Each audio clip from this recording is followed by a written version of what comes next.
我个人这么看来，这个公司治理可以分为2个层次，一个层次是狭义的公司治理，狭义的公司治理主要是要解决股东大会、董事会、监事会和经营者之间的关系。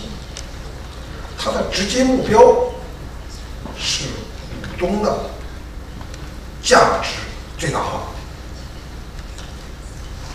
随着社会的进步，随着经济的发展，公司治理这几年又有了广义的概念。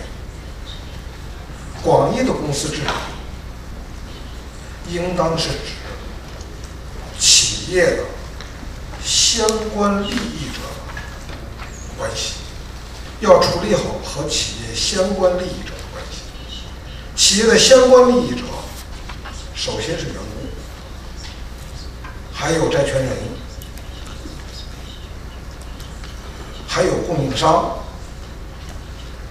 还有社区，还有社会环境。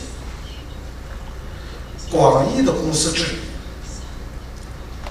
它所要达到的目的，或者说它的直接目标，是企业价值的最大化。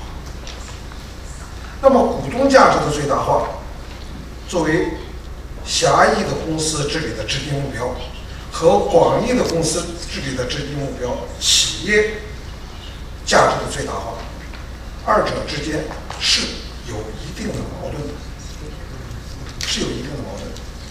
但是我觉得，如果作为一个企业，尤其是作为现代企业，应当把广义的企业的社会、广义的公司治理作为它更直接的目标。就像刚才讲到的，善待社会、善待职工、善待环境，还要想再加一个善待我们的后代。好，谢谢。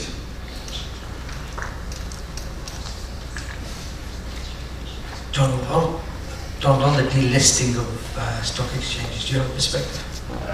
Yeah, I mean, I think it's actually a very profound question, and I think it's actually a very important one. I'm not sure there's actually enough objective information to say definitely one way or the other. But my personal observation, this is all it is, it's an impression rather than any scientific study, is that the not-for-profit stock exchanges, and in the developing countries, most of the stock exchanges will be mutual or state or semi-state organisations, and basically not-for-profit. But there's a really a well-run not-for-profit organisations got a very significant contribution to make. And I think when organisations like stock exchanges are delisted, I think the behaviours will change. Now, I'm not sure how much evidence there is, hard statistical evidence, but if you look at the demutualisation of other institutions, for instance in the UK, the demutualisation of the mortgage companies, which were basically were self-help organisations originally, was actually, in my opinion, was a contributory feature to the destabilisation of the banking system. My own building society, the Dunfermline Building Society, gave me a report that said they had absolutely no exposure to the subprime mortgage crisis in the United States. 2 months later, the Building Society disappeared off the face of the earth. This is an organisation that's 140 years old. And really, it's when organisations change their nature and move into areas where they do not have expertise and become for-profit organisations, the motive force starts to change.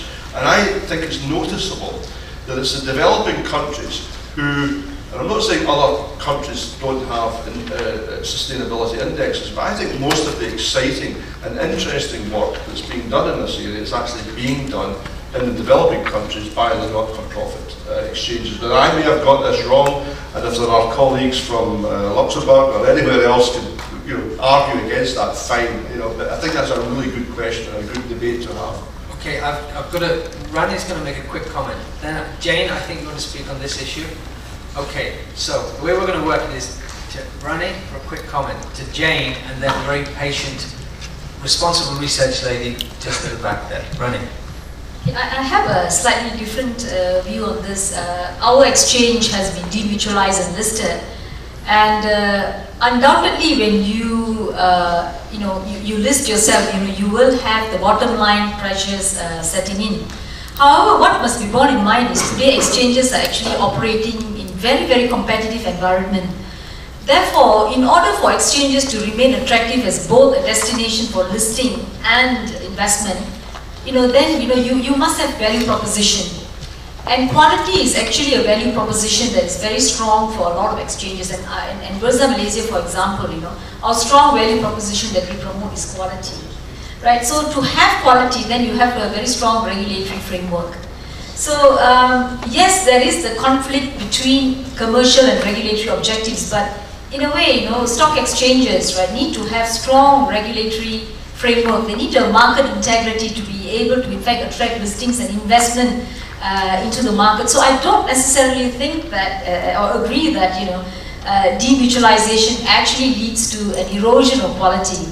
And of course, in exchanges that are demutualized, there must be that framework in place to manage conflicts of interest. My organization, for example, we have been demutualized and listed for 5 years. We've had such a framework, and I think it works very well, in a demutualized environment. So that's our experience. I like a little bit of tension in the room. That's good. Jane. I'm another female voice against you, Donald. I'm sorry. Donald, they're ganging up here. They're ganging up. The girls are ganging up here. I actually believe it should be a race to the top in relation to stock exchanges, and that the competitive element of that race has as a very firm point the regulatory underpinnings and the points that Rani's just made. So I'm in passionate agreement with her. I believe the structure should be neutral. Neutral to the obligations and to the developments that the stock exchanges will have for the future for sustainability. And the corporate structure should be absolutely neutral. I disagree with you that the drivers of financial returns to shareholders are so distorting that you can't be sustainable. On the contrary, that argument should then run to all corporates, and clearly that isn't so. Thank you. See the beginning of a great conversation there. We've got a very limited number of minutes left, so I'm going to go to, forgive me, I can't hold your name, but responsible research. Lucy Carmody. Lucy, and then we'll have one other question, and then I'll go to the panel to close. So Lucy, the floor is yours. Thank you for being patient, and thank you, Jane, for ganging up on Donald. And I'm going to join the ladies, actually. Excellent. We've got a royal flush now. So, in fact, my first question was very identical to the Tanzania.